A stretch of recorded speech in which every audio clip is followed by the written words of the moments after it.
Auzubillahiminash-shaytanir-rajim. Bismillahir-rahmanir-rahim. Welcome back, students. Today we are going to discuss our incomplete topic जो कि x raise था, और हमने अपने लास्ट लेक्चर के अंदर एक्स रेज का बेसिक फिनोमेना या प्रिंसिपल डिस्कस किया था जो कि इनर्शियल ट्रांजिशन है। आप उसे मेरे यूट्यूब चैनल पर देख भी सकते हैं प्रीवियस लेक्चर्स में। और आज हमने जो है एक्स रेज की बेसिक टाइप्स जो हैं उनको डिस्कस करना है। और दूसरी बात कि ये एक्स रे जो है जिस डिवाइस से, मशीन से निकलती है, उसकी कंस्ट्रक्शन क्या है।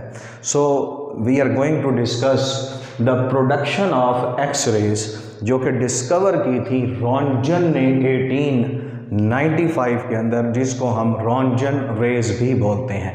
आपके सामने एक डायग्राम बनी हुई है जो कि एक्स रे मशीन की है, और इसके तीन मेजर पार्ट्स होते हैं। Number 1 evacuated tube, number 2 filament and number 3 anode.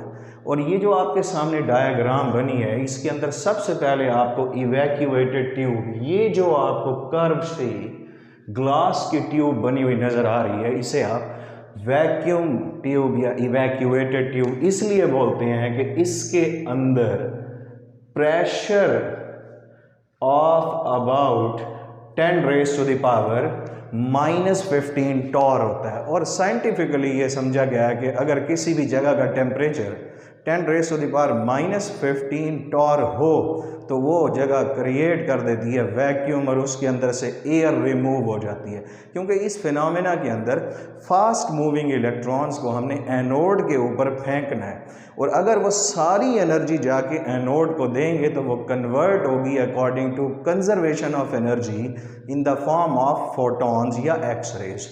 तो एयर को रिमूव करने का मकसद ये है कि ताकि इलेक्ट्रॉन्स जो फिलामेंट से आ रहे हों वो वैक्यूम ट्यूब के अंदर अगर कुछ एयर के आइटम्स हैं तो उससे टकराने से वो अपनी एनर्जी लूज कर देंगे। क्योंकि 1 सेंटीमीटर क्यूब के अंदर 6 × 10 raise to the power 23 atoms होते हैं। क्योंकि ये कितना कम वॉल्यूम है, तो हमने इसलिए इस एयर को ऑलमोस्ट इसमें से रिमूव कर दिया है और इसके अंदर क्रिएट कर दिया है वैक्यूम।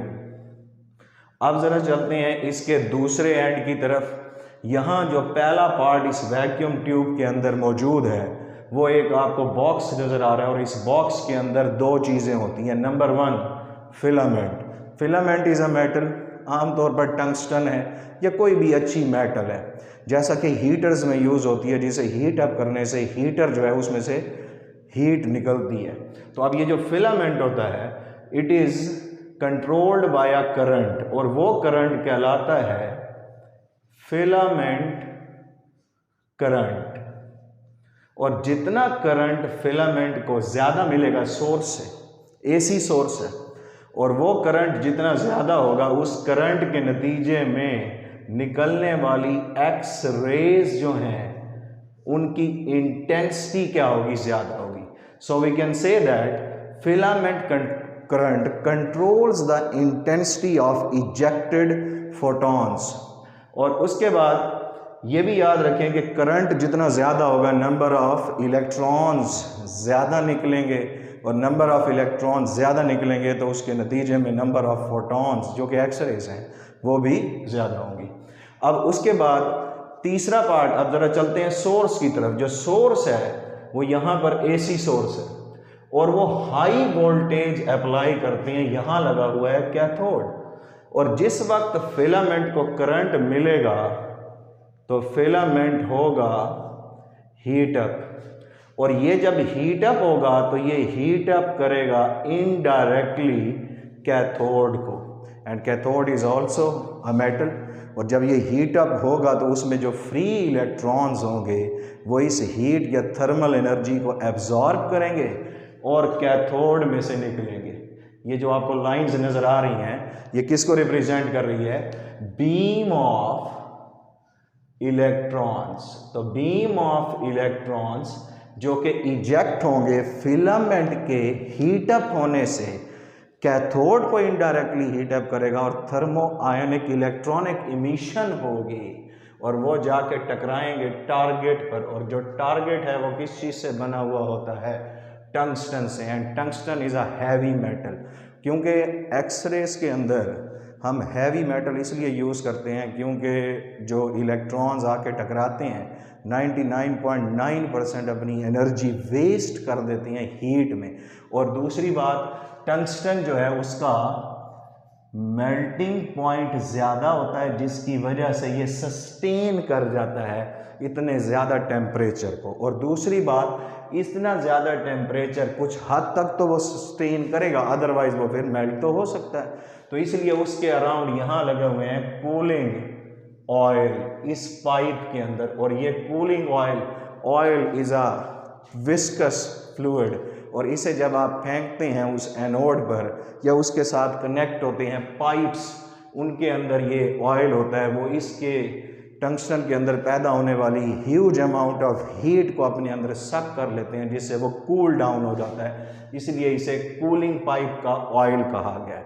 और जो टंगस्टन है उस पर पोटेंशियल दिया जाता है पॉजिटिव, इसलिए इसे एनोड बोलते हैं। और जो कैथोड है डेफिनेटली नेगेटिवली चार्ज है, इस वजह से इसे एनोड कहते हैं। और इन दोनों के दरमियान पोटेंशियल डिफरेंस बहुत ही ज़्यादा हाई रखा जाता है, दैट इज़ अबाउट 10⁻⁴ वोल्ट, जो कि 10 किलो वोल्ट है। और इतना आप किसी ऑर्डिनरी सोर्स से ऑब्टेन नहीं कर सकते, इसलिए हम इसके लिए ट्रांसफार्मर यूज़ करते हैं, जो कि आउटपुट पर हमें लो इनपुट सिग्नल को हाई में कन्वर्ट करके देता है। हाई वोल्टेज करंट की शक्ल में हमें यहाँ पर ऑब्टेन होगा, वोल्टेज हाई करंट लो। और अगर आप AC को DC में कन्वर्ट करना चाहते हैं तो आपको फिर रेक्टिफिकेशन करनी पड़ेगी। तो यहाँ पर हम AC से ऑपरेट करवा रहे हैं, इसलिए इसके अंदर ट्रांसफार्मर लगाया है, और वो भी step up transformer voltage level बढ़ा देता है और करंट को आउटपुट पर क्या करेगा, कम कर देगा। और ये such high potential is developed between cathode and anode, वो इसलिए किया जाता है ताकि इलेक्ट्रॉन्स को एक्सेलरेट किया जा सके इनके दरमियान।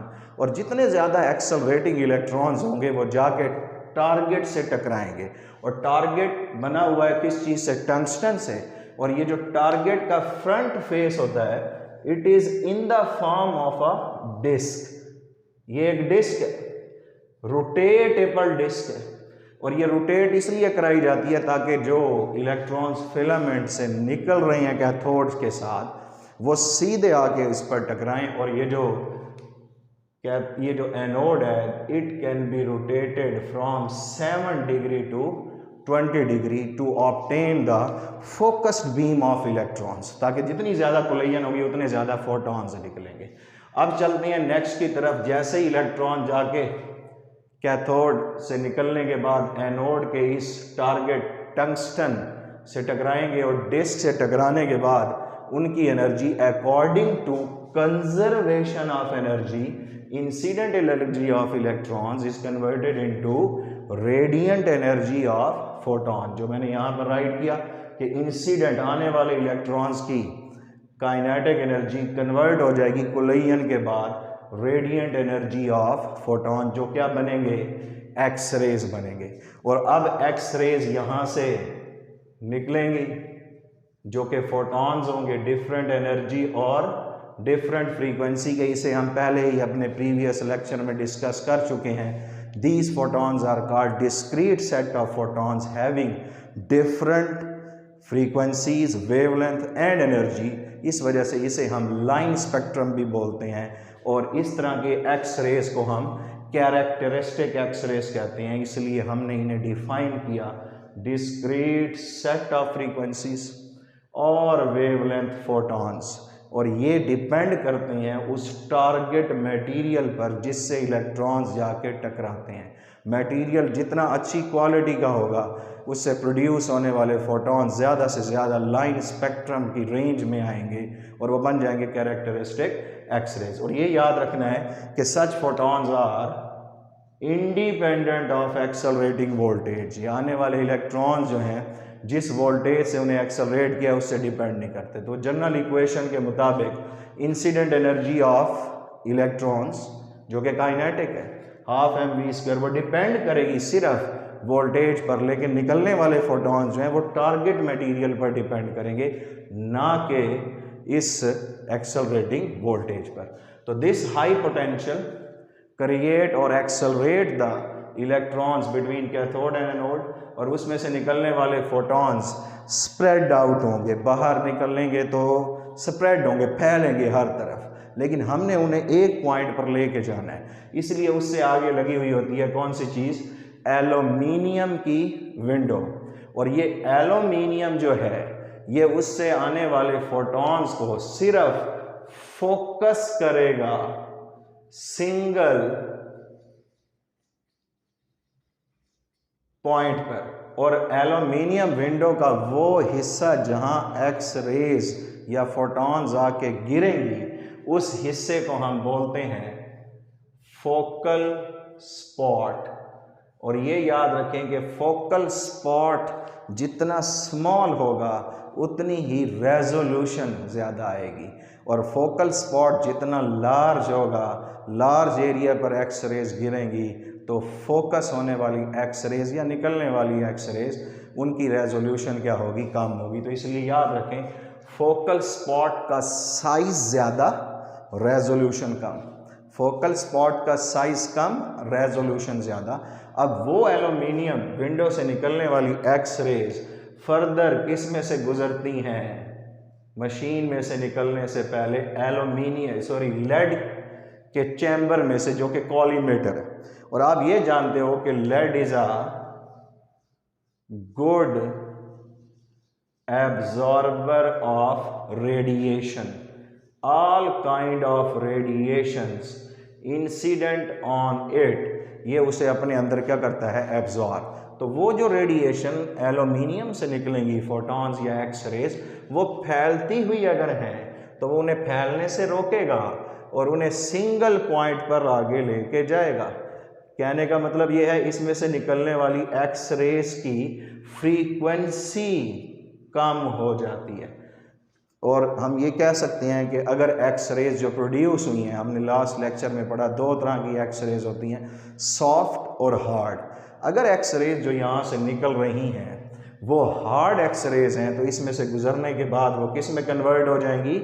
सॉफ्ट में। तो hard X rays converted into soft X-rays by reducing their frequency when they pass through the lead collimator. Lead is a good absorber और collimate का मतलब है उसको सिंगल पॉइंट पर पैरालाइज कर देना। तो इसका फंक्शन ये भी है, it is used to paralyse the beam of X rays जो कि इसमें से गुजरेंगी। और इस तरह की एक्स रेज निकलने के बाद डिस्क्रीट फंक्शन, डिस्क्रीट एनर्जीज और वेवलेंथ शो करेंगी, उन्हें हम क्या बोलेंगे? Characteristic X rays. अब ज़रा चलते हैं दूसरी टाइप की तरफ इसकी, और वो जो दूसरी टाइप है उसे हम क्या बोलते हैं? Continuous X rays. अब कॉन्टीन्यूअस एक्स रेज ये है, अब एक्स रेज प्रोड्यूस होती हैं इलेक्ट्रॉन्स के मेटल के अंदर दाखिल होने से। फर्ज करें ये एक मेटल का एटम है और इस एटम के अंदर न्यूक्लियस है और न्यूक्लियस के अराउंड इलेक्ट्रॉन्स रिवॉल्व कर रहे हैं डिफरेंट ऑर्बिट्स के अंदर, और उनकी अपनी फील्ड है। और अगर बाहर से कोई इलेक्ट्रॉन इसके अंदर दाखिल होगा तो अंदर मौजूद इलेक्ट्रॉन्स की फील्ड उसे रिपेल करेगी, जिसके नतीजे में या फोर्स की मदद से रिपेल करेगी, जिससे वो स्लो डाउन होंगे। और स्लो डाउन होते हुए अगर जाके वो डायरेक्ट हिट करते हैं न्यूक्लियस से और उसके बाद वो अपनी सारी एनर्जी, इंसिडेंट एनर्जी लूज कर देते हैं, तो इनके पास अब कोई एनर्जी नहीं बचेगी। उनकी एनर्जी अब क्या हो जाएगी? 0 इलेक्ट्रॉन। अब वो एनर्जी ख़त्म तो नहीं हो सकती, अगर ख़त्म हो जाए तो फिर वो law of conservation of energy को ओबे नहीं करेगी। तो इसलिए वो इलेक्ट्रॉन जो सीधा जाके टकराया, स्लो डाउन होने के बाद सिंगल इम्पैक्ट कोलिजन हुई उसकी न्यूक्लियस के साथ, तो उसके नतीजे में उसकी एनर्जी कन्वर्ट हो जाएगी फोटॉन की शक्ल में, जिसकी एनर्जी होती है HF, और इसको आप ऐसे भी लिखते हैं Hc/λ। लेकिन अगर वो सारी की सारी एनर्जी कन्वर्ट कर देता है, फ़र्ज़ करें मैं कहता हूँ इंसिडेंट इलेक्ट्रॉन की एनर्जी 10 इलेक्ट्रॉन वोल्ट है, टकराने के बाद स्लो डाउन हुआ पहले, फिर वो टकराया और सारी एनर्जी उसने लूज़ कर दी और उसके बाद निकल जाने वाले इलेक्ट्रॉन के पास कोई एनर्जी नहीं है। 10 इंसिडेंट, इजेक्टेड की 0, तो वो 10 electron volt energy is converted into photons ejected frequency, और उस वक्त फ्रीक्वेंसी क्या होगी, मैक्सिमम होगी, वेवलेंथ मिनिमम होगी और एनर्जी जो है वो मैक्सिमम होगी। और ये according to law of conservation of energy हुआ। और जिस तरह हम कह सकते हैं कि when fast moving electron slow down due to the field around the nucleus of heavy metal, और उस वक्त वो सिंगल कुलैयन से न्यूक्लियस से टकराएगा और उसकी कुलैयन कौन सी होगी, इलास्टिक, जिसे हम क्या बोलते हैं, हेड ऑन कुलैयन। ठीक हो गया। और उसके बाद एनर्जेटिक फोटोन जिनकी minimum wavelength but maximum frequency होगी वो निकलेगी, और उस वक्त निकलने वाली रेडिएशंस की वेवलेंथ जो सबसे कम होगी वो इस ग्राफ पर देखे मैंने, वाई एक्सिस पर इंटेंसिटी ऑफ एक्सरेज और एक्स एक्सिस पर वेवलेंथ ऑफ एक्सरेज बनाई है। तो ये जो स्टार्टिंग पॉइंट है इस जगह पर वेवलेंथ क्या होगी, मिनिमम होगी। और उसके बाद ये जो कर्व है ये शो कर रही है कि ज़रूरी नहीं है कि सारे ही इलेक्ट्रॉन्स सिंगल कुलैयन में अपनी एनर्जी लूज कर देंगे न्यूक्लियस से टकरा के। हो सकता है बाद में आने वाला इलेक्ट्रॉन अगेन जो आ रहा है वो न्यूक्लियस तक ना पहुंचे, वो पहले ही अपनी एनर्जी का कुछ हिस्सा लूज करने के बाद बाहर चला जाए।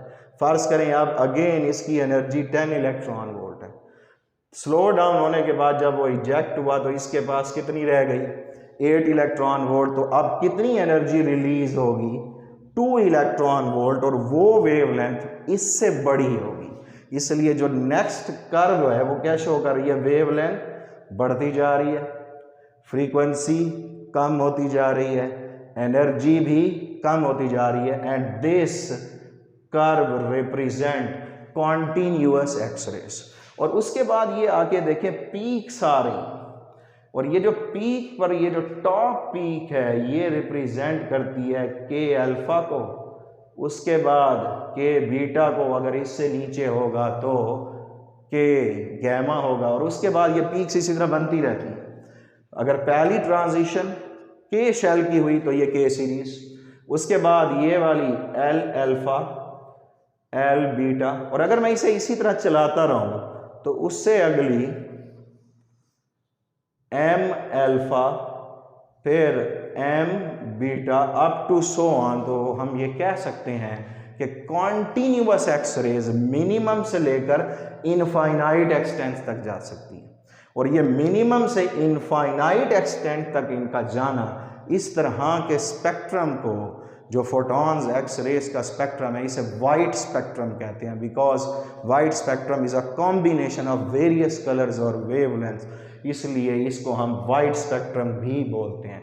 तो यहाँ से एक बात ये भी तय हो गई कि इनफाइनाइट रेंज होती है कॉन्टिन्यूअस एक्स रेस की, और इस तरह के इफेक्ट को साइंटिफिकली ने दिया गया है ब्रेमस्ट्रॉलिंग इफेक्ट, और इसे ब्रेकिंग रेडिएशंस कहते हैं। सिंगल कुलैयन के बाद रेडिएशंस का ब्रेक आउट होने के बाद निकलना, इसलिए इसे ब्रेकिंग रेडिएशंस कहते हैं। और इसकी जो रिलेशन है, kinetic energy incident VE is equal to HC over lambda minimum is equal to HF maximum.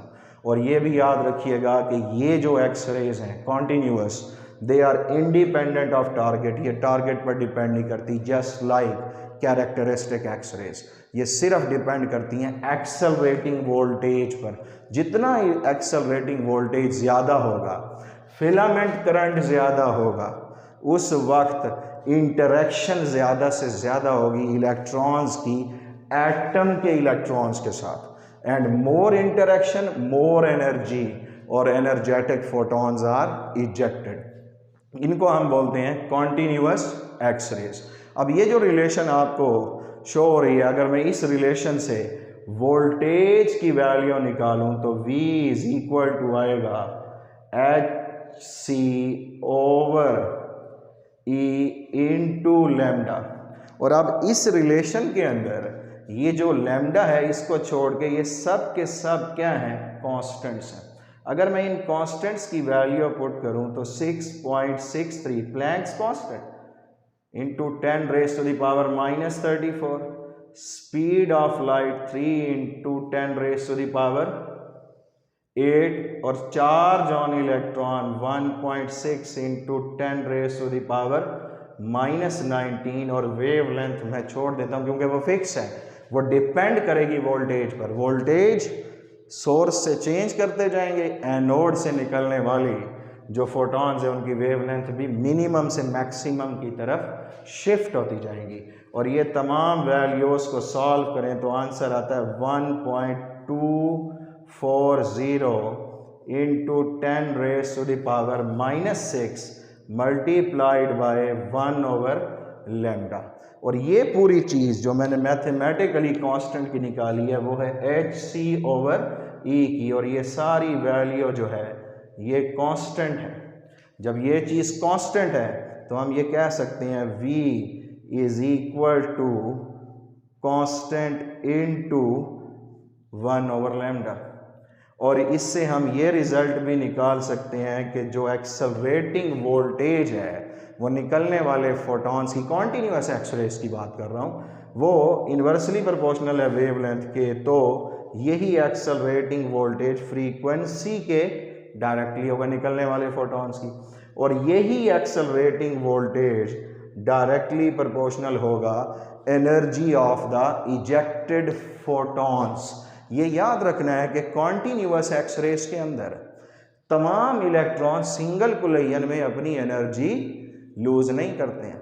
जितनी कोलिजन्स ज़्यादा होंगी उतनी इंटरेक्शन ज़्यादा होगी। इंटरेक्शन मीन्स कोलिजन है, और जितनी कोलिजन ज़्यादा उतनी इंटरेक्शन ज़्यादा, और जितनी इंटरेक्शन ज़्यादा उतने ही चांसेस ऑफ कॉन्टीन्यूअस एक्सरे ज़्यादा होंगे। और उससे यहाँ इस रेंज के अंदर स्टार्टिंग रेंज किसकी है, कॉन्टीन्यूअस एक्सरेज। यहीं से आप ब्रेमस्ट्रोलिंग रेडिएशन, ब्रेकिंग रेडिएशंस कहते हैं। और जहाँ ये वेवलेंथ सबसे कम है यहाँ फ्रीक्वेंसी सबसे ज़्यादा हो।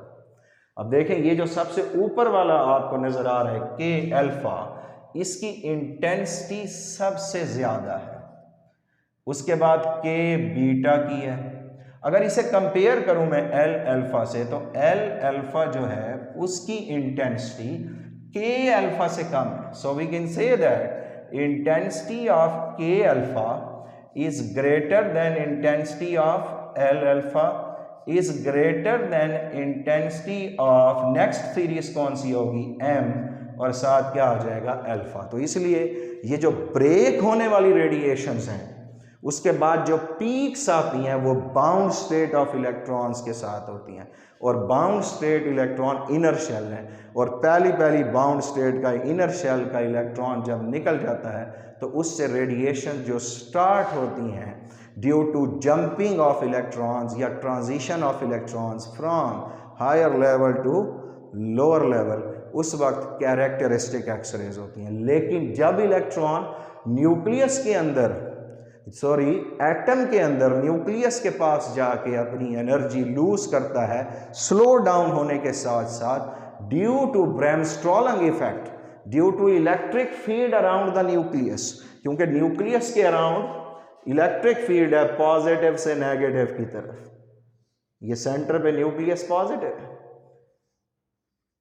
लेकिन इलेक्ट्रॉन्स नेगेटिव हैं, तो ये रेड लाइंस रिप्रेजेंट कर रही हैं इलेक्ट्रिक फील्ड को, और इलेक्ट्रिक फील्ड की डायरेक्शन पॉजिटिव से नेगेटिव है।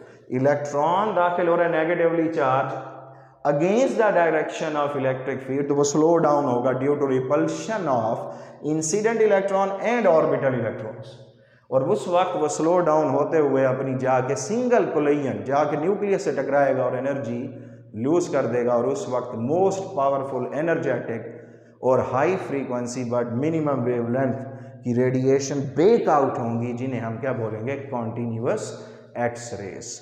और ये कंडीशंस के साथ ये हमारा टॉपिक आज का कंप्लीट हुआ। This is enough for today. Any question और information you can contact me on my number, and you can suggest me or giving some suggestion on YouTube channel with my name Gulzar Subhani. Thank you very much.